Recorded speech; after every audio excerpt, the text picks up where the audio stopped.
Oi, gente, tudo bem com vocês? No Nepcast de hoje vamos falar sobre saúde mental sem grades, porque ainda falamos de luta antimanicomial. Este podcast é uma iniciativa do Núcleo de Educação Permanente da Secretaria Municipal de Saúde de Caruaru.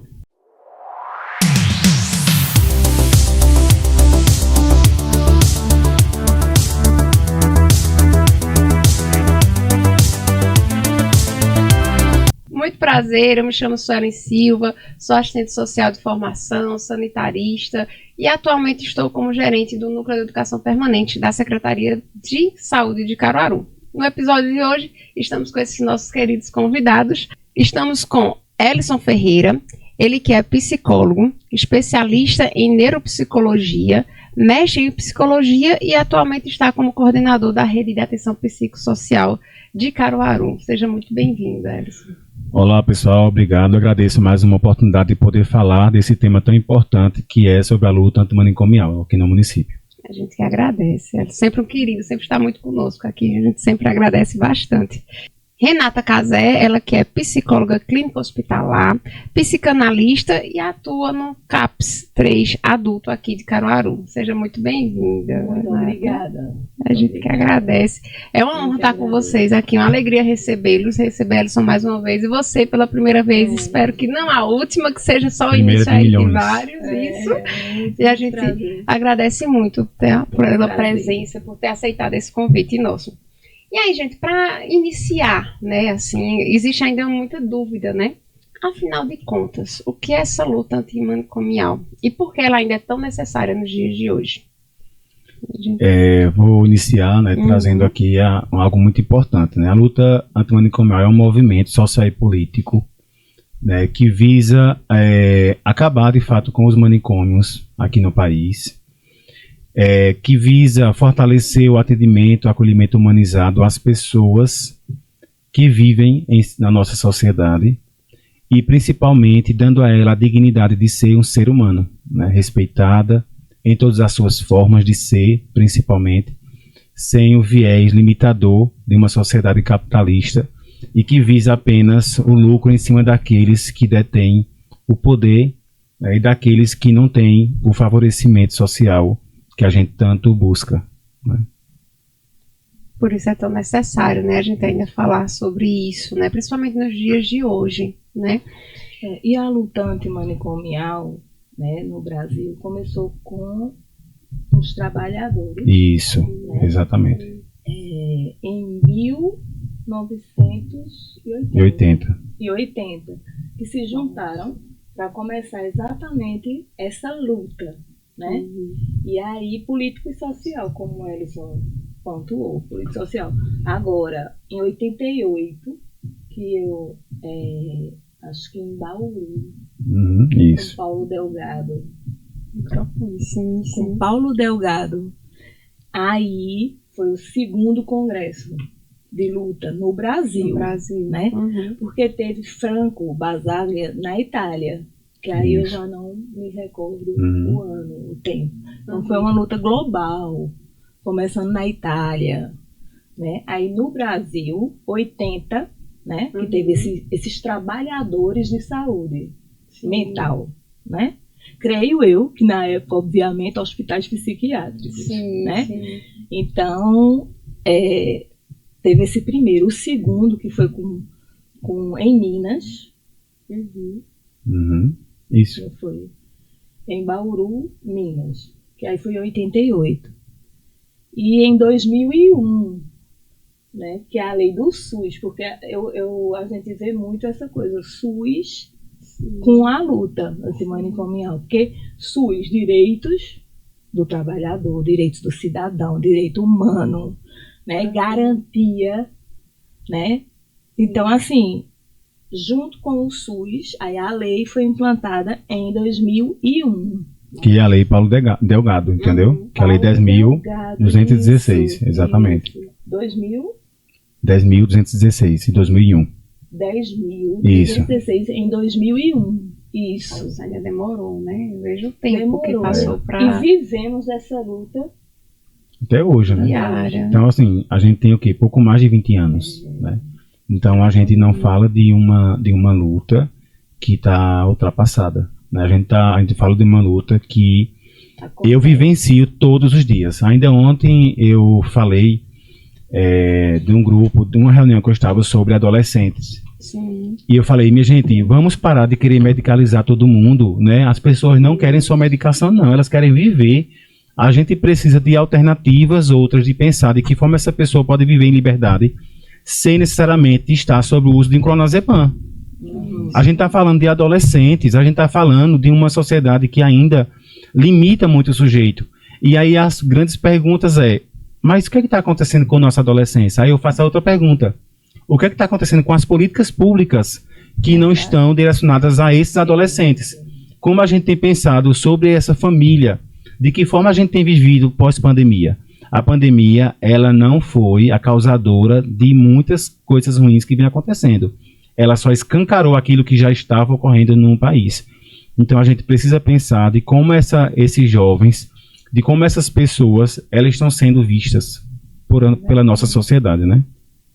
Nossa, é muito verdade isso, né? Que a gente quando faz tenta fazer uma rebuscagem, a gente percebe o quanto que a Covid de fato escancarou muita coisa. Né? Escancarou. Disse assim, aqui, ó. Exato. Que a gente, muitos têm uma teoria de que acha que foi só depois, né? Mas não, ela de fato escancarou, né? Ela mostrou só, é assim. E aí você trouxe um pouquinho, né? Essa questão histórica que vocês trouxeram pra gente. Quais foram os seus impactos que o modelo manicomial teve, né, aqui na sociedade? A gente sabe que teve, se a gente for fazer essa repescagem, assim, teve muitas coisas que de fato trouxe essa luta, né? Então, quais foram esses impactos e que a gente sabe que ainda tem sobre essas pessoas com sofrimento psíquico? Porque essa luta, ela promove o direito à saúde mental dentro de um contexto social, família. A gente pensa nessa tríade, né? Família, comunidade, aí sim, básica, aí tem mais, e né? território, né? Então é uma implicação geral. Sim. Os impactos, uma implicação geral, né, de todos os setores, e a família vai estar junto com esse sofrimento. A família se chateou um pouco no início. No início, né? Mas o usuário que hoje usufrui o CAPES, né, as redes de atenção. Quando a gente faz grupo lá no CAPES, que você pensou a semana, né, o mês da luta, né, quando a gente coloca o que você sente aqui, aí, minha segunda casa, aí não é só remédio. Esse é um discurso que isso já virou, mas a gente vê que para eles, para nós, usuários, seria melhor. Foi melhor, mas chateou um pouco o sistema em alguns contextos. Isso. E eu quero trazer um recorte muito importante, que é com relação por que não aos manicômios. Para muitas pessoas, eu vejo que não tem um conhecimento devido, né, sobre essa luta. Porque se tivesse o conhecimento, todas as mães e pais atípicos, todas as pessoas com deficiência estariam nessa luta conosco. Porque eu lembro tem um livro chamado O Holocausto Brasileiro, que ele relata muito claro sobre o que foi essa luta, o que é essa luta antimanicomial, o que era viver nesse manicômio. Então, sobre torturas, sobre violência física, violência psicológica, sobre o direito de não existir. Quantas pessoas eram esquecidas em suas celas e morreram esquecidas em suas celas? Quantas e quantas vezes mulheres que eram colocadas no manicômio simplesmente porque seus maridos queriam sair e deixavam elas presas no manicômio dizendo que ela estava histérica. Então, você mulher, precisa pensar sobre, de fato, o seu direito na sociedade. A gente fala muito, né, de que o direito da mulher, ela está onde ela quiser estar. Que a gente fala de sororidade, a gente fala de inclusão, a gente fala de empatia, mas a gente precisa saber por que tudo isso, de onde vem tudo isso. A gente está a um passo de pouco mais de 20 anos com essa lei Paulo Delgado, mas a gente sabe que tudo isso pode acabar. A gente passou recentemente por um processo de desconstrução desses direitos. A gente passou por um processo de desconstrução de cidadania, né? Então, hoje, a gente tem leis, a gente tem equipamentos, a gente fala de acolhimento, a gente fala de humanização, mas nem sempre foi assim, né?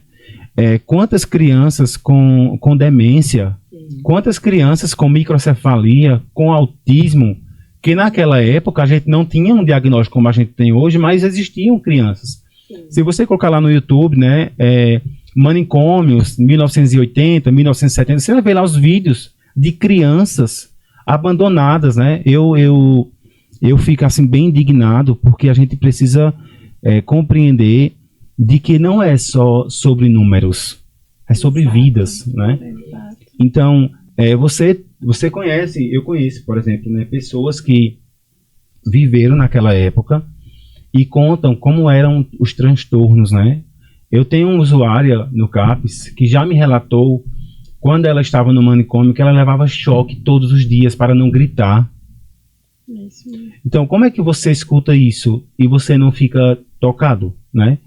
Então, a gente precisa parar de romantizar as lutas sociais, os movimentos sociais, porque elas não nascem por beleza, elas nascem por necessidade, né? Então, as nossas lutas hoje, infelizmente, ela tem se acalmado mais, ela tem sido invisibilizada, né? Acho que a internet ela tem um ponto muito importante, que a gente consegue, de fato, pulverizar com mais rapidez as informações, mas, ao mesmo tempo, ela descredibiliza, né, o ato da luta, né, de estar na rua, de mostrar às pessoas, e ainda mesmo assim, as pessoas que não colaboram ainda chamam as pessoas de loucas. É isso né? mesmo. Esse povo não tem o que fazer, esse povo... Né, mas é essas pessoas que lutam pelo direito que vai atingir a todo mundo. É esses movimentos sociais que faz com que, por exemplo, a luta que está acontecendo agora no Brasil, que é a luta do 6 por 1, né? É um grupo de pessoas que está no movimento no Rio de Janeiro, mas que vai atingir a todo o Brasil. Exato. Então a gente precisa ter consciência sobre essa luta manicomial, que é uma data marcada de 18 de maio, mas que ela precisa ser todos os dias.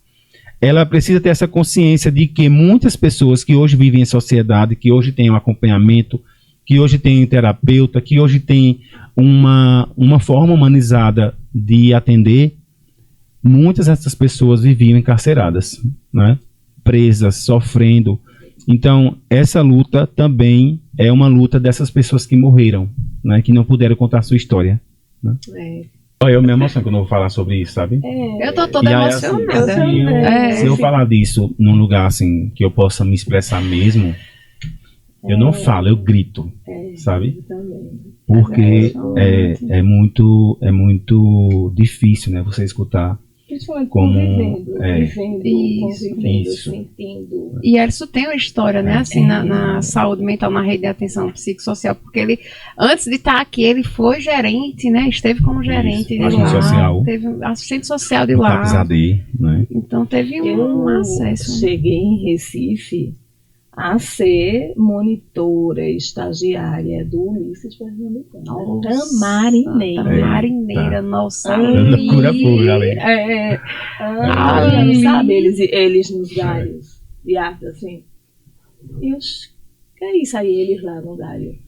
Aí, escutei um depoimento, não, me deixa eu chorar, deixa eu gritar, a pessoa não pode gritar, não, Aí já iam fazer alguma coisa, ou seja, o choro, o grito, limite, a expressão era calada. Verdade. Creio eu, vamos mexer com a psicologia, talvez pela dificuldade de saber lidar também. Ok, mas um sossego para você que está trabalhando também. Calor. Eu fiz alguma coisa. Né? E possibilidades que não tinha na época, né? Sim. Então é bravo, é maravilhoso esse grupo que se uniu e, né? Eu lembro que, assim, quando eu vejo uma pessoa em crise, lá no CAPES, eu ficava admirando, né? Porque a crise, ela, para além da patologia, ela também é o inconsciente ali, né? Sim. E eu lembro muito de Freud, né? Que Freud trazia assim, o inconsciente aberto, né? A histeria. Você ficar admirando aquilo ali e dizer, poxa, que maravilha, né? Como nosso inconsciente ele consegue, né, perpassar tudo isso que a gente tem como existência. E aí é engraçado porque quem não tem o conhecimento fica com medo, né? E aquela coisa toda, e a gente que conhece um pouquinho, né? Que lê sobre alguma coisa, a gente olha e faz, poxa, que interessante. E aí foi nesse dia que uma mulher no CAPS rasgou minha blusa, né? Ela rasgou e todo mundo ficou preocupado. E aí, Lucas, calma. Tá tudo bem. Né? Comigo tá tudo bem. Controle. E aí eu dizia, venha, que bom que você rasgou, ficou bonito, uma arte legal, né? Naquele momento. Aí ela disse, você gostou? Aí ela disse, gostei. Aí ela fez, poxa, e aí inclusive essa semana eu fui no CAPS e ela estava lá. E ela lembrou de mim. Ai, que legal. Aí ela olhou pra mim e fez. Aí eu disse, tá lembrada? Ela fez, estou, Ellison. Olha, lembrou. E, gente, eu fiquei emocionado na hora. A gente aí mais ela, olha, né? lembrou. Isso deveria acontecer. Isso. Quando você consegue introduzi-los de fato, né? Que a gente. Acho que ainda tem muito isso, algumas famílias ainda pensam, talvez as pessoas mais antigas, acabam achando que não, ele não deve ter uma vida, não, porque ele não sabe de nada, né? E acho que foi muito isso também, que a luta trouxe também isso, né? Não, vamos reinseri-los na sociedade, que é um pouco também até da residência terapêutica que a gente tem. E esse inserido na sociedade tem a ver com periculosidade. Isso. Que é um termo onde a gente vai deixar, é um risco para a sociedade, é um perigo. Eu tenho medo de passar por aquela clínica, aquele hospital ali, porque tem gente ali, não, porque tem louco ali, né? Então, assim, isso acabou. Não. A clínica acabou, mas o medo não. Né? A clínica psiquiátrica acabou, mas o medo não. Então, o que acontece? Lógico que no CAPS, como ele pontua, a gente sabe que a família está lá. Sim. Que a gente depois encaminha para a UBS, eles vão estar, né, com a família. A gente não deixa a família acontecer, não. A gente implica a família. Porque a luta é família. Isso. É reabilitação psicossocial. Uma reabilitação. É você começar a se aprender a andar outra vez, a olhar o mundo outra vez. Então até tem um projeto terapêutico singular, né, de quem entra ali no CAPS, para que você diga, olha, agora você já está mais organizado. Quando você sair daqui, o que é que você, não é nem quando você sair, o que é que você pretende fazer na sua vida? Hoje tem a possibilidade de um usuário, de um paciente com sofrimento mental, dizer o que você pretende fazer quando sair daqui, isso não existia. Né? Então, tem o projeto terapêutico singular que é do CAPS, né? um carro-chefe, que é o projeto terapêutico singular, ou seja, ele precisa fortalecer os vínculos familiares, ele precisa aderir à medicação, que é um conjunto, mas a medicação é um conjunto. Por quê? Cadê essa família? A primeira coisa que a gente faz. Né? Cadê essa família? Às vezes a família está fragilizada, está totalmente, né? Adoecida, né? Adoece. Claro, e não é fácil, não. Sim. Porque garante os direitos que foram violados. Por outro lado, cadê o sustento dessa família, que é onde você luta tanto?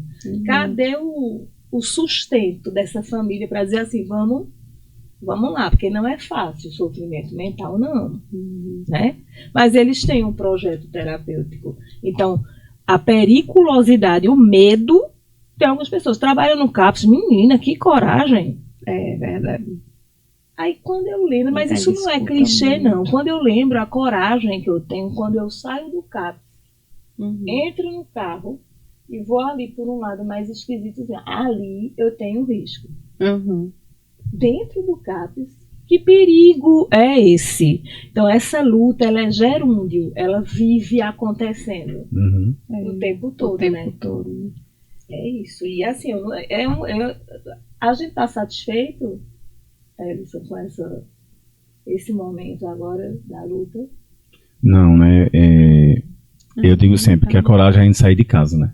Quando a gente sai de casa, a gente já está correndo risco. Sim. Em casa a gente corre, imagina fora de casa, né? A nossa luta, né? Ela precisa ser visibilizada do ponto de vista político, né? Para a gente poder sustentar a ideia de que sim, nós conseguimos viver em liberdade. Sim, nós conseguimos viver em território. Sim, nós conseguimos ir ao mercado. Sim. Sem precisar do uso da força, da segurança, da polícia armada, né? Dos atos de violência que muitos dos espaços, as instituições terminam cometendo contra as pessoas que vivem de alguma forma no processo de acompanhamento, sabe? Eu sempre digo o seguinte, que quando a gente vai falar sobre o uso de drogas, a gente está falando também da pessoa que faz um uso de café excessivo, da pessoa que faz um uso de um Dorflex para dor de cabeça excessivo, né? Para uma pessoa que simplesmente, muitas vezes, não está se sentindo bem, não está se sentindo acolhido na sociedade, mas que quando se fala do CAPS, parece que isso tem uma tonalidade diferente, sabe? Uma tensionalidade diferente. Parece que quem está no CAPS é a pessoa que está fora da sociedade, que não é. Né?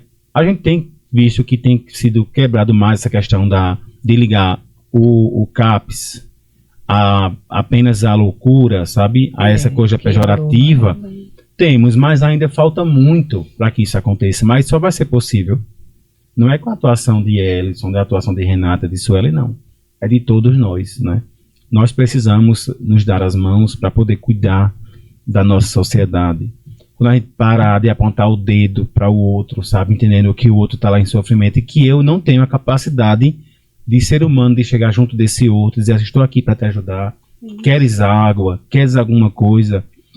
Sabe? De não cuspir, né, no outro, de não chutar o outro, porque ele está num processo de crise, sabe?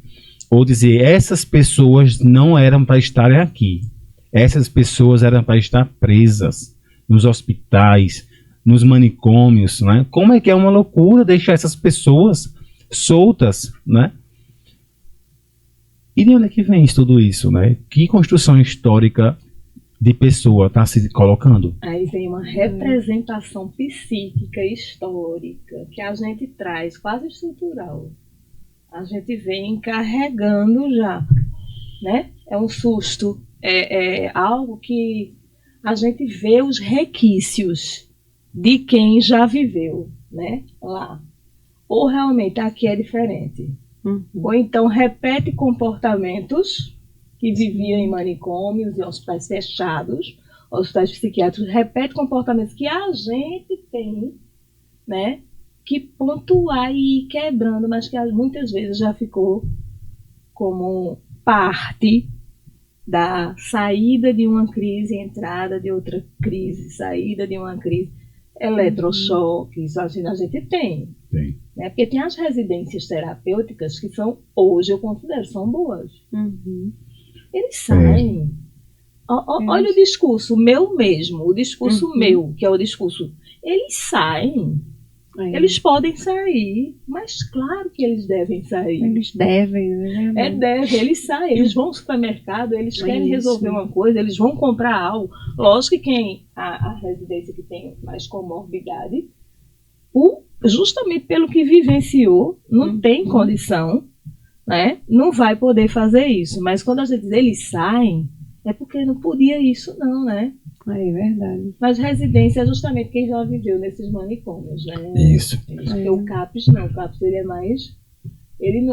o CAPS também, mas a diferença da residência do CAPS agora, né, foi pontuado, né? Eu tive a oportunidade de visitar um manicômio judiciário, né? E eu lembro que na época que eu fui visitar esse manicômio judiciário, eu me preparei, logicamente, uma semana antes para poder visitar, porque eu sei que eu ia encontrar cenas terríveis, né? Como eu encontrei cenas terríveis. Tanto é que eu fui proibido de entrar de novo. Ai, meu Deus. Eu imagino a revolta, né? Que deve ter sido. Eu entrei, eu fui para a ala feminina, né? Encontrei acho que 20 mulheres. No termo humanizado, a gente diz contidas, né? Mas eram amarradas mesmo, né? Mulheres amarradas, batendo. E eu disse, meu Deus, que é isso, né? E assim eu fiquei, foi para além do que eu tinha me preparado. E eu fiquei assim tão chocado, eu fiquei tão chocado que eu acho que eu passei uns 2 dias assim, sem querer conversar mesmo, sabe? Que fiquei refletindo assim, castelando, como diz os usuários do Capos AD, né? Castelando nas minhas ideias, né? O que é que eu estou fazendo, né? O que é que eu estou sendo? E aí eu lembro que eu fiz algumas críticas à equipe psicossocial da unidade, e aí na outra visita que eu fui, eu não tive permissão para entrar. Então eu entendi que, de fato, o silenciamento ainda era muito forte, né? E aí a gente foi buscar uma pessoa, uma mulher, que estava nessas condições, que a gente estava num processo de desinstitucionalização.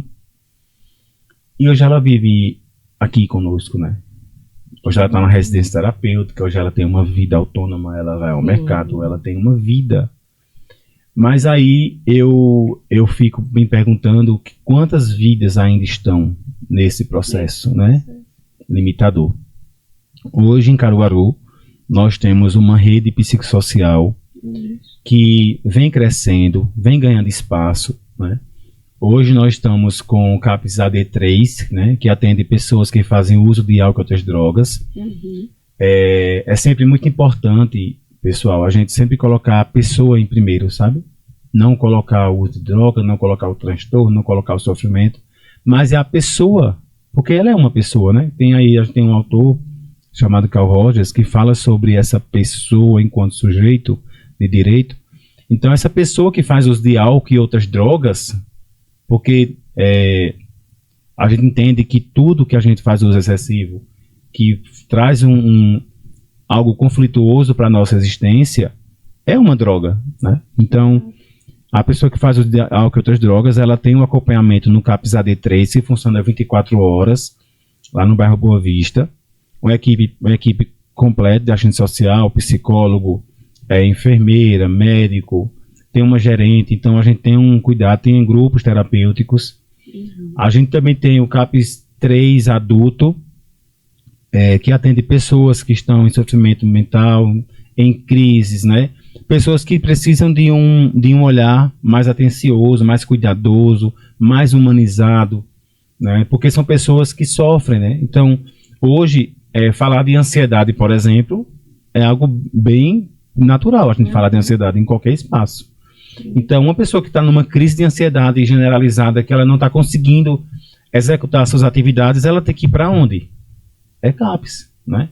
Isso não quer dizer que ela não está habilitada a ter uma vida social. Naquele né? momento. Então, naquele momento, ela está necessitando do espaço. É como eu digo sempre, todo usuário do SUS, ele é usuário de todos os serviços. Mas, os determinados momentos, ela vai precisar de uma maternidade, vai precisar de uma UBS, vai precisar de uma UPA, vai precisar de um hospital, vai precisar de um CAPS. E parar com esse tabu, né, de que o CAPS, não, a gente não pode, não só como você falou, uma crise de ansiedade, tem pessoas que têm ainda essa, não querem ir, né, não tem ter esse medo de ir para o CAPS, porque é justamente aquilo que a gente falou, é o medo de ser atendido porque acha que talvez lá ele vai ser taxado, né, como... uma coisa que eu vi, uma psiquiatra, inclusive residente nossa, pontuando, foi assim, não é bom não, tá no CAPS não. É o melhor modelo de tratamento, né, de cuidado psicossocial especializado de saúde mental. Mas, por exemplo, você vê um lá assim, eu tô amando estar aqui. Eu tô amando estar aqui. É muito bom estar aqui. É estranho. Não é estranho? Aí lá vai pra onde eu sou muito ligado à atenção básica. Aí eu já ponto. Aí tem alguma coisa que faz ali ser melhor do que família, do que o bairro, do que a UBS, do que tudo. Tudo bem, é maravilhoso. É uma crise de euforia. Vamos ver. Porque a tendência é dizer assim, eu quero ir para casa agora. E o que é a diferença do manicômio é que ele vai dizer, eu quero ir para casa, e a gente nas reuniões de terça-feira vai sentar e vai ver se já é possível ele ir para casa, arcar com a autonomia dele. Então, pronto, ótimo, pode. Ou então, não, você terá que esperar um pouco mais. Mas é possível de se viver no CAPS, de poder se tratar, fazer um tratamento no CAPS. Mas maravilhoso, não. Né? Maravilhoso você estar na sua casa. É isso. Era o certo é isso. Mas para você ver como o CAPS, ele está numa posição já tão favorável que alguns dizem, eu quero estar no CAPS. E aí já vai lá, na básica. Já vai lá, o que é que está acontecendo? Que no CAPS ele prefere estar no CAPS do que estar em casa. Isso aí já é um outro ponto, né? Mas uma coisa que eu me lembrei quando eu falei, Edson pontuou, é que nós não somos sozinhos. Da nossa gerente, Thaisa, da apoiadora, porteiro, sim, recepcionista e técnicos de referências que somos nós. É assim, ó, a gente trabalha assim, junto, porque sozinho não consegue, não vai funcionar. Não existe. E todo esse trabalho, veja a importância de vocês, dos profissionais da rede de atenção psicossocial. Isso porque a gente só consegue fluir, a gente consegue ver esses resultados que ela sempre pontua muito pra gente, com esse trabalho, né, em equipe, de fato. É esse amar, né, ser apaixonado pelo que vocês fazem. Porque, de fato, a gente percebe no discurso de vocês, né, que existe um amor, não é somente por trabalhar. Porque, como a Edson falou, né, tem hora que coragem de sair de casa, a gente às vezes nem tem. Mas quando você vê o resultado, você vê que um paciente conseguiu transformar a vida dele, conseguiu reinseri-lo, né, conseguiu fazer com que a família percebesse que ela tem um papel crucial, né, nesse processo. Eu acho que é isso que fortalece, a gente percebe o quanto que é importante esse papel de vocês, a referência técnica, né, de toda a equipe. Isso é muito bacana. E emocionante mesmo, de verdade. Porque pra gente, né, enquanto pessoa leiga da rede de atenção psicossocial, eu fico emocionada. E eu já falei aqui várias vezes o quanto que eu fico grata em saber que a gente tem profissionais assim que conseguem fazer a diferença onde estão, né, que conseguem mostrar pra gente que vale a pena a gente continuar nessa luta, assim, né, luta pelo SUS, é a luta dos movimentos sociais, é a luta pela rede de atenção psicossocial e tirar esse tabu que ainda existe, né, e agradecer aos profissionais. Enfim, não estou terminando, mas é porque é um discurso tão emocionante para a gente, né? Eu estou um pouco mais próxima de Erison, ele sempre conta alguns relatos de pacientes, ele estava contando aqui também nos bastidores, e a gente vê o quanto que precisa ser fortalecida também, né? E cada profissionalzinho que está lá no CAPS AD, no CAPS adulto, né? O CAPS 3 adulto, que eles são importantes, né? Que eles são de fato o meio ali, né? Talvez de um início de um processo, de um meio, mas que a gente espera que ele entenda, né, o quanto que ele é importante para aquela pessoa, né, para aquele paciente. Eu queria trazer um reforço, na verdade, para todos nós, né? A gente geralmente diz assim: olha, se não ficar bem, eu vou levar você pro CAPS, viu? Sim. Né? Como se o CAPS fosse um lugar de punição, né? Ou então a gente faz humor, né? Tá vindo agora recentemente uma discussão sobre a música de uma dupla sertaneja, que o nome da música é Borderline, né? Onde ela traz de forma cômica esse lugar da pessoa com borderline. E isso é de um desrespeito com a vida humana séria, né? E a gente precisa acabar com isso, e a gente vem discutindo isso muito, Suelen, na rede da atenção especializada. Eu tenho começado já a conversar com a galera das UPAs, dos hospitais, para a gente quebrar de fato a ideia de que o lugar do CAPS é um lugar limitador, né? O lugar do CAPS é um lugar transformador. Ele transforma a dor das pessoas de achar que não existem ou que não têm o direito de existir, né? O CAPS é um lugar que potencializa a vida de cada pessoa, porque nós somos seres singulares. Então eu digo, num planeta não tem ninguém igual a mim.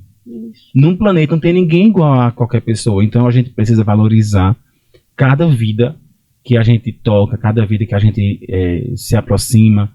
Eu recebo, infelizmente, ofícios de pessoas que denunciam, porque aqui na esquina da minha rua tem uma pessoa que está fazendo uso de álcool. E aí quando eu vou ver, a pessoa não tem casa, ela vive em situação de rua. E ela vai para onde? Ela vai ter que sumir, porque eu não quero, eu quero higienizar o meu território, eu quero que o meu território fique bonito, cheiroso. Não é o lugar de a gente tirar as pessoas em situação de rua das ruas porque elas querem estar na rua. E daí? Né? Então a gente que estiver incomodado, que se mude, né? A gente que vá para outro lugar. A gente precisa deixar as pessoas viverem onde elas quiserem viver.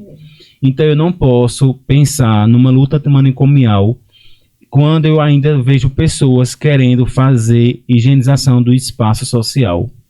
O próprio nome já diz. Eu não posso falar de que eu apoio a luta antimanicomial, mas eu não quero me envolver. Mas você precisa envolver, meu bem, porque você faz parte disso também. Né? E com certeza alguém, né, de sua família, algum amigo, algum parente já passou por algum processo e você precisou sim atuar. Então não venha com essa fala muito midiática de que a luta antimanicomial é linda, mas eu quero distante de mim. Então se aproxime, né? Nós, como a gente sempre fala, né? Nós não caminhamos sozinhos.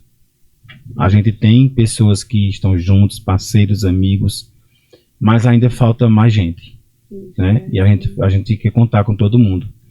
Então, a gente tem discutido, tem fortalecido isso muito na faculdade, porque é onde está saindo a galera, está se formando. Eu preciso saber que essa galera entenda um pouquinho sobre o que é a luta manicomial, para não fazer teatros manicomialistas dentro dos hospitais, das UPAs, em espaços coletivos, se a gente não tiver essa luta travada contra essa forma de fazer estigmatização contra essas pessoas.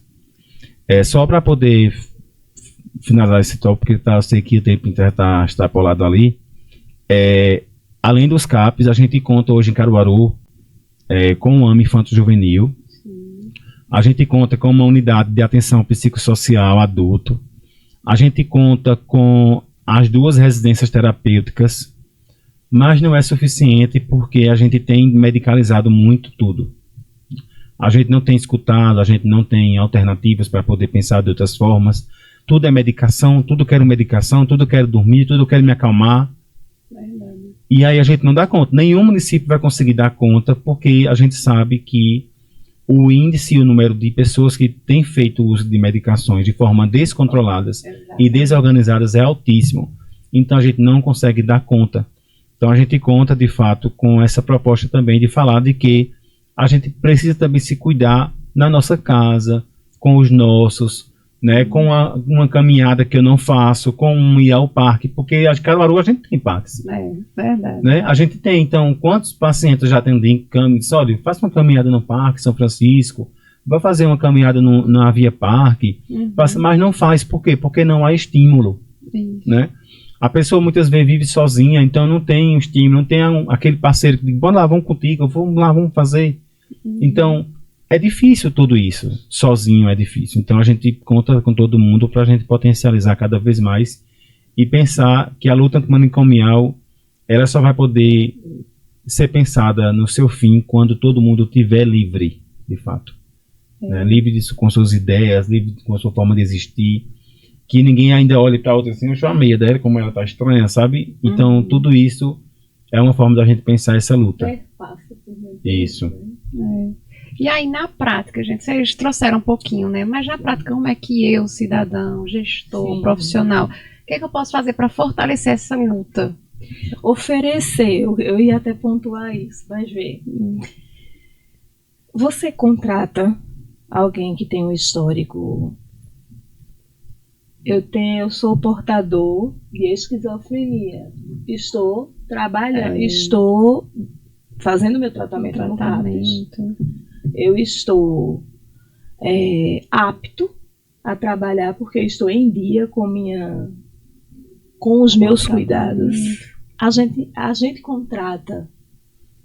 Né? Então, assim, uma coisa que eu pensei é o seguinte, ó, o CAPES 3 Vê, Elison, o CAPES 3, ele é 24 horas, porque tem um nível de população a mais de 150... 200 mil. Mais de 200 mil. Aí tem o 4 também, é isso que é a prática. Tem o CAPES 4, aí Isso. Aqui não tem. Só Recife, que é a partir de 400 mil habitantes, mas que está sendo rediscutido esse processo. Porque uma pergunta pessoal. Ô, Renata, e tu acha que consegue? Sim, a gente tem 24 horas, a gente tem um tempo para estabilizar as crises, porque... E o risco, eles não oferecem risco para a sociedade? Oferece, sim. Risco para ele próprio e para o outro pode acontecer em uma crise psicótica, alguma situação, sim. Só não precisa estar isolado dentro de um sistema, né, quase penitenciário, sistema manicomial, sistema de punição. Não, a gente conta com uma equipe de poder trabalhar, estabilizar aquela crise e sim voltar à sociedade. Para quê? Para trabalhar, para cuidar dos filhos. Alguns podem, alguns não. Mas aí a gente vai em busca do quê? Da básica. Cadê a família todinha que pode contribuir aqui agora, nesse momento? Existe? Então, a rede de apoio toda existe. Então, vamos chamar. Bora chamar. Contribuir, assim, vamos chamar. Aqui é uma contribuição. Esse momento agora é uma contribuição. Por isso que eu digo, eu estou lisonjeada de poder estar vivendo isso, porque é uma contribuição, né? Mas oferecer trabalho, Elison. Verdade. Trabalho. Edifica, trabalho. Né? Rodrigo. Trabalho. Então, assim, a gente tem o cuidado, mas a gente não está só. A gente tem que estar com todas as atenções, especializada, básica e família. Fortalecer o vínculo familiar. Empresas. As empresas colocam pessoa com deficiência, né, auditiva, pessoa que faz uso de alguns aparelhos, de algumas situações. Ok, mas coloca alguém que tem o diagnóstico de esquizofrenia, ou a gente até estava falando isso com os residentes, ou ele não tem o atestado. No caso, aqueles laudos, aqueles pareceres que as empresas pedem de sanidade, de sanidade mental, o termo é assim, que tem que ter, lógico, mas eu digo, hemograma, raio-x, aí, sanidade mental, aí, psiquiatra ao lado, ok, aí você consegue. Se você tem o diagnóstico de esquizofrenia, o psiquiatra, ele pode dizer, no momento apto a trabalhar, você da empresa contrata? Essa resposta dá muito significado, né? É isso que eu estou dizendo. Como se pode contribuir? Abrindo espaço, gente. E depressão? Verdade. Depressão. Não, fulano está com depressão. Você tem que dizer ao trabalho assim, eu não tô podendo ir porque levei uma queda. Não, eu estou em depressão. Mas você corre o risco de ser demitido depois. Então, que olhar é esse para a reabilitação? Para o trabalho na vida dessa pessoa, que aí sim é contribuir, né? Porque a gente não tem o diagnóstico de esquizofrenia. Mas se eu tiver o diagnóstico de esquizofrenia, o tratamento apto a trabalhar, eu posso muito melhor do que algumas pessoas até que nem têm esquizofrenia. Se for bem trabalhado, bem tratado, bem cuidado, como se diz, né? Com prevenção para outras crises, porque a gente trabalha também em prevenção de outras crises, né? É difícil, então eu creio que uma das seria essa, abrir as portas para trabalho. Eu tenho uma história linda. Conta. São emoções. Hoje eu falo tranquilamente, mas eu já me emocionava bastante, né? que não é o caso de Laércio, idoso, né? Mas é outro caso do CAPS. Eu estava num CAPS AD na época. O caso é lá do Rafael. Eu recebi uma ligação da UPA do Salgado dizendo assim, olha, a gente tá com um lobisomem aqui e ele precisa ir pro CAPS. Aí na hora eu entendi isso. Eu disse, não, a gente tem vaga, pode vir. Eu tava com uma assistente social na época. E aí, eu vou tentar se resumir, porque a história é longa. E aí ele foi pro CAPS, ele chegou lá, ele tem um cabelo enorme, né? Mas era um cabelo, tipo, não era um cabelo cuidado, era um cabelo sujo, que não teve um devido cuidado. Então, ele vivia na situação de rua, na zona rural. E aí, quando ele chegou com aquele cabelão, sabe, bem na loucura, dizendo coisa com coisa, tal, bem todo com falta de higiene.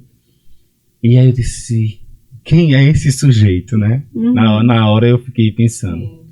E se você quer tomar um banho, aí ele fez o sinal assim, que não estava conseguindo falar, ele foi pro banheiro, tomou banho, pulava no chuveiro, fazia folia, eu tentando dar um direcionamento, né, naquele momento, aí depois ele tomou banho, aí ele comeu e dormiu.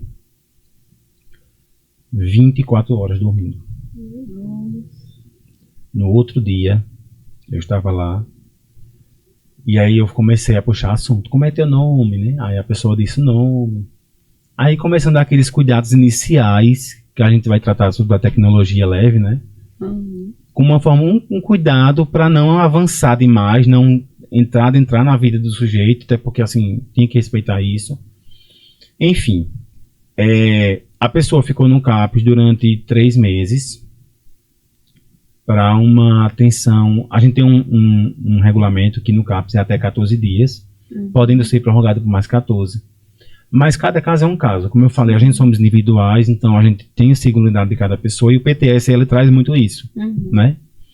Então a gente precisou se organizar, porque a gente tinha que ir para o território. Então eu fui para a zona rural para saber quem era essa pessoa lá.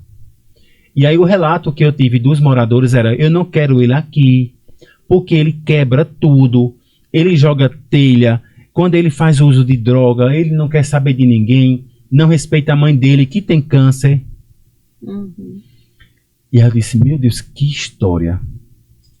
Aí tinha o irmão dele, que era de menor, com 12 anos, era que fazia tudo em casa. Lavava a roupa da mãe, cuidava da mãe, fazia a alimentação para dar para ele quando ele estava em situação de rua. Ele ficava em situação de rua, na rua que tem a casa dele. Oh, meu Deus. E a gente foi cuidando dele, já me arrepio falando, né? Cuidando dele. E aí, assim, nesses cuidando que eu falo, gente, foram muitas experiências maravilhosas. Inexplicáveis, assim. E aí eu fiquei pensando o que é que a gente ia fazer. E aí eu passei uns 15 dias indo para esse lugar, lá na zona rural. Eu conversei com todos os moradores daquela vila. Eram 3 ruas. Eu conversei um por um, de casa em casa. E eu levava a seguinte mensagem. Veja, a gente tem 2 alternativas. Ou eu vim com ele para cá e todo mundo cuidar, ele ficar bem e não fazer nada com ninguém, não fazer nada com nada e seguir a vida dele. Ou a senhora fechar as portas, não ajudar nesse cuidado e ele voltar para cá e quebrar tudo de novo. Aí ela dizia, não, eu quero ajudar. E foi nesse ponto a ponto que a gente conseguiu com que a comunidade cuidasse dele. Hoje, esse cidadão é casado, tem 2 filhos, trabalha. Mas só foi possível porque houve implicação de todo mundo, né? Então, é uma história que ainda hoje eu pergunto, e fulano, como é que tá? Ele tá bem. Então, para mim, pensar a luta antimanicomial é isso, né? É você dar a oportunidade para a pessoa existir, porque ele sai de um lobisomem, como foi chamado, para um cidadão trabalhador com esquizofrenia. Pra gente, né? Pra ser gente. Sai de um para ser gente. Para ser gente. Incrível. Né? Então, assim, é sobre isso. Né? Nosso ato político, todos os dias, é sobre isso. Então, todos nós temos capacidade de fazer o que a gente quiser fazer. Agora, a gente precisa de oportunidade.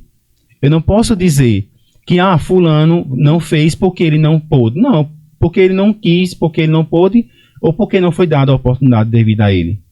Então, o processo da meritocracia ela já acabou, né?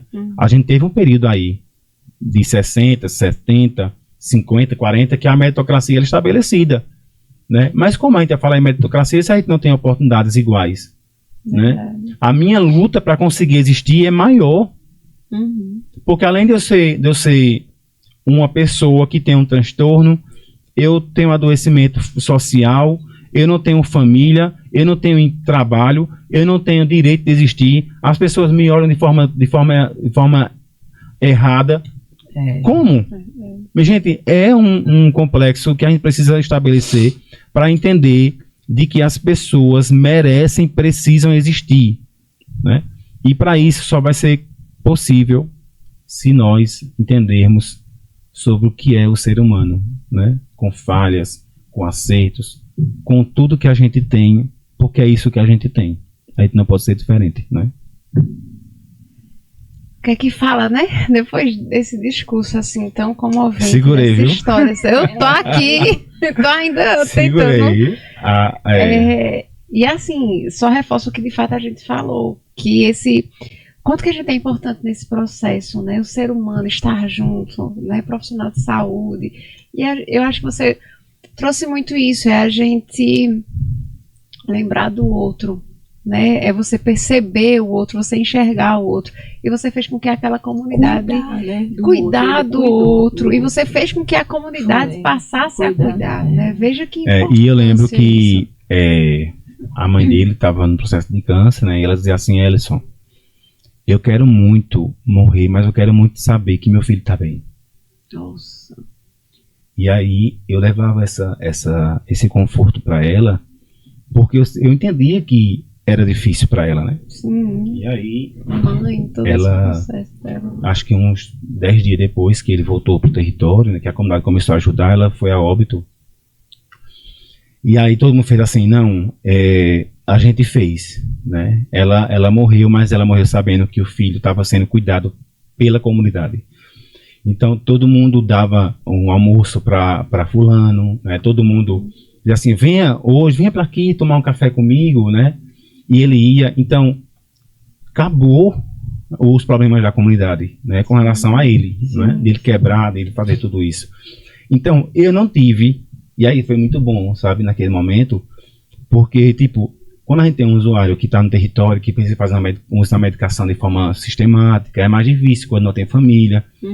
Mas com ele eu não tive, porque todo mundo quis ficar com a medicação. Todo mundo disse assim: olha, o horário da medicação de fulano, tu já deu? Não, eu vou lá agora nele. Ai, que bom, então, isso foi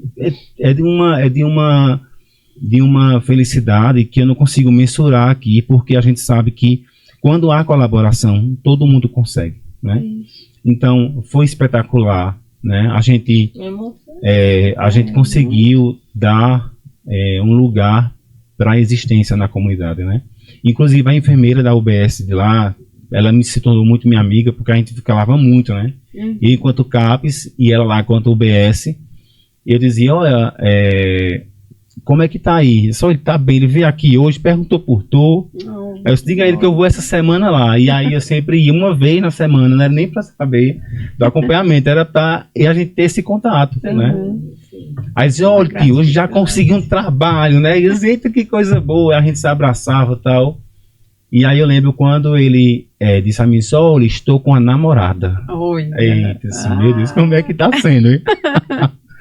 E eu fui para lá na época, na ocasião, né? Conheci a namorada e tal. E, tipo, ele não tinha os dentes, né? Aí a enfermeira conseguiu fazer com que ele conseguisse uma prótese. Olha as contribuições. Né? Então, foi assim. São muitas histórias, né? Infelizmente, muitas histórias ficam engavetadas porque a gente não consegue falar sobre elas. Né? Mas é muito importante esses momentos para a gente poder dizer assim: ó, tem isso daí, aconteceu isso, né? Sim. Que muitas pessoas não sabem, né? como o caso de Laércio, né? Sim, Laércio também que é uma história assim... Nossa, tocante também, né? E aí a gente vai trazer e dizer assim, poxa, como nós somos potentes. Verdade. Né? Porque a rede psicossocial de Caruaru, ela é feita por pessoas. Isso. Porque a gente pode ter uma casa, uma estrutura, mas se não tiver pessoas observadoras, humanizadas, que acolham, que cuidam, não adianta. Exato. Então a gente tem pessoas como Renata, como Thaisa, como todos os outros profissionais que cuidam. Então, a gente tem muita história linda. E se preocupa, né? Existe o primeiro passo, que é a preocupação. Para vir um cuidado, né? Sim. Agora, a disponibilidade afetiva, Everson, sua, desse caso, com certeza, não é corriqueiro. Não é. Então, talvez essas contribuições que você pontuou, quais são as contribuições? Sozinho, ele deu um passo assim, falou, olha, a senhora, isso, a palavra exata naquele momento, né? A escuta para poder saber o que dizer ali naquele momento, e depois a comunidade inteira. Então, houve uma disponibilidade afetiva, não só bondade, acolhimento, que bom, estamos aqui. Não, vai lá, vai, cuida. Então, tem que ter uma disponibilidade. E aí, depois eu disse assim, olha, a senhora está vendo que ele está bem? Ela dizia, tô vendo, meu filho, eu tô vendo. A senhora tá vendo que agora ele não tá mais agredindo ninguém, nem chamando palavrão. Tô vendo, meu filho, com outros, né? E assim, porque assim, eu tinha que mostrar para essa comunidade que fazia efeito. Isso. E aí eu disse, olha, essa forma como ele tá agora, isso é culpa da senhora. A senhora tem um papel importante nesse processo. E ela se sentia orgulhosa, porque ela também estava cuidando, sabe? Teve as resistências, tivemos, mas a própria comunidade quebrou essas resistências com essas pessoas que não queriam. Então era o vizinho do meio que não queria saber, mas como ele viu que essa de cá fazia, ele disse, por que eu não posso ajudar? Só quando ele vier, diz que eu trago isso aqui para tu dar ele. Então já dava uma contribuição. Né? Então de outras formas, né? Então a gente pensa muito nesse processo de cuidado de forma ampliada para a gente conseguir avançar, e a gente consegue avançar, né? E a nossa luta é porque a gente sabe que é possível, né? Como a gente olha uma pedra e faz, será que vai nascer uma rosa nessa pedra? Né? E aí a gente vai pensar se vai ou não, a gente vai apostar naquilo. Então a gente sente por aquilo que a gente visualiza, né? Então é a pessoa que está privada de liberdade, de todo mundo achar que não tem mais condições de viver em sociedade, que não tem mais condições de ser um ser humano, de não trabalhar, e certas coisas que eu também tenho outras histórias que eu não vou falar agora. Mas que a gente traz você nos próximos para conversar, porque tem muito, né? Vamos trazer, vamos fazer outros. Todos os estudantes de psicologia da palestra. Eu imagino, eu quero ele como professor. Leve ele para ele foi professor, ele hoje é professor de psicologia. Bom, gente, estamos chegando ao final, né, desse episódio. Que conversa tão maravilhosa. Né? A gente extrapolou um pouquinho do horário, mas foi, sabe, emocionante, gratificante. De verdade mesmo, agradecer ao trabalho de vocês, porque a gente muitas vezes acha que é uma formiguinha ali, né? Mas a gente tem esse resultado, sabe? Ele pode ser pontual, talvez em alguns momentos, mas saber que a gente consegue isso, né? Juntos, é uma rede trabalhando, é a atenção primária, é a atenção especializada, é a rede de atenção psicossocial, que é isso, né? Esse conjunto. É o NEPcast. É o NEPcast, pois é. A sua informação. Pois é, a sua fala de dizer que a gente contribuiu, isso reforça o quanto que a gente está indo, sabe? É gratificante. Pois é, e isso faz com que a gente fique cada vez mais grato, porque a gente está conseguindo contribuir também, né? Enfim, agradecer também a vocês que estão aí. Vou deixar esse momento para vocês também ter essa fala de agradecimento, né, de sensibilização, talvez uma dica, algo que vocês queiram deixar também para os nossos telespectadores. Fiquem à vontade. Eu vou usar uma frase de um usuário Marconi, lá do CAPS 3 adulto. Na época, quando eu estava na gerência, ele chegou para mim, a gente estava conversando, né, ele é esquizofrênico e tal. Aí ele disse, posso lhe dizer uma coisa? Olhando nos meus olhos, eu disse, pode. Ele disse, eu sou o seu espelho.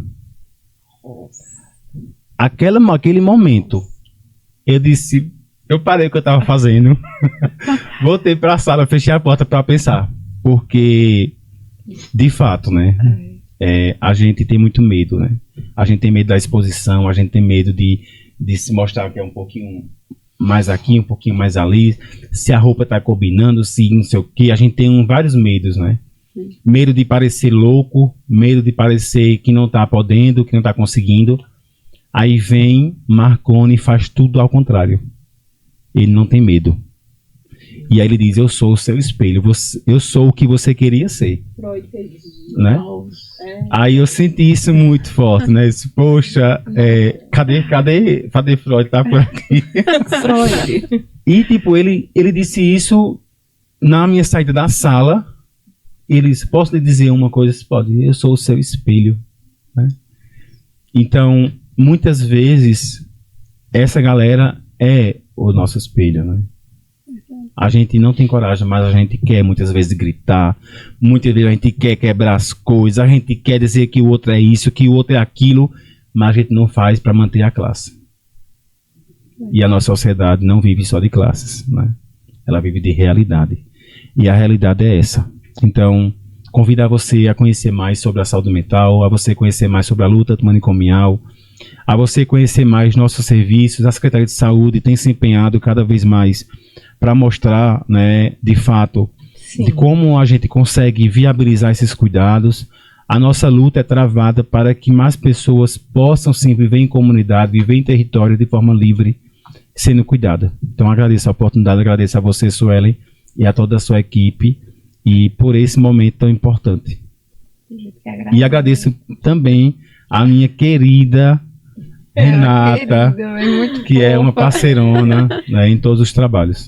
Pois é, e a minha felicidade de poder estar aqui contribuindo, né, com vocês, né, com Ellison, que são, né, pessoas que nos dão orgulho de alguma forma, que contribuem de alguma forma, né, seja qual for, e principalmente complexa, que você vê que deu certo, né? E eu deixo obrigada e assim, vão, façam, chamem as pessoas, né? Chamem as pessoas, diga, eu estou precisando de ajuda e preciso chamar algumas pessoas, porque você sozinha ali, você não vai. Você precisa pedir ajuda. Né? Eu estou precisando ser ajudado, né? Então assim, muito obrigada por esse momento aqui, Ellison, Suelen, né? Muito obrigada por esse momento de contribuição e de aprendizado, sabe? Porque é uma troca, as perguntas nos fazem aprender também. Sim, né? E a gente também aprende muito, um momento de contribuição. Então contribuam, seja, grave no Instagram seriamente. Você já conheceu o CAPES? Você já conheceu algum serviço de saúde mental? Pronto, que tal? Todo mundo perguntar só isso, né? Adorei. Então, é uma contribuição. Adorei. Bom, gente. Nossa, de verdade, estou muito emocionada. Obrigada mesmo, mais uma vez. Obrigada. Obrigada a você que está aí de casa, do trabalho, nos ouvindo, nos assistindo. Não esqueçam de curtir, comentar, compartilhar muito esse episódio, porque é muito bacana. É como a Renata muito bem colocou, Alice colocou, você está contribuindo para essa rede de atenção. Bom, estamos finalizando, né, o episódio hoje muito, muito bacana sobre saúde mental sem grades, porque ainda falamos de luta antimanicomial. Não esqueça de também curtir nossa rede social, @prefcaruaru e @nepcaruaru. Até a próxima, gente. Tchau, tchau.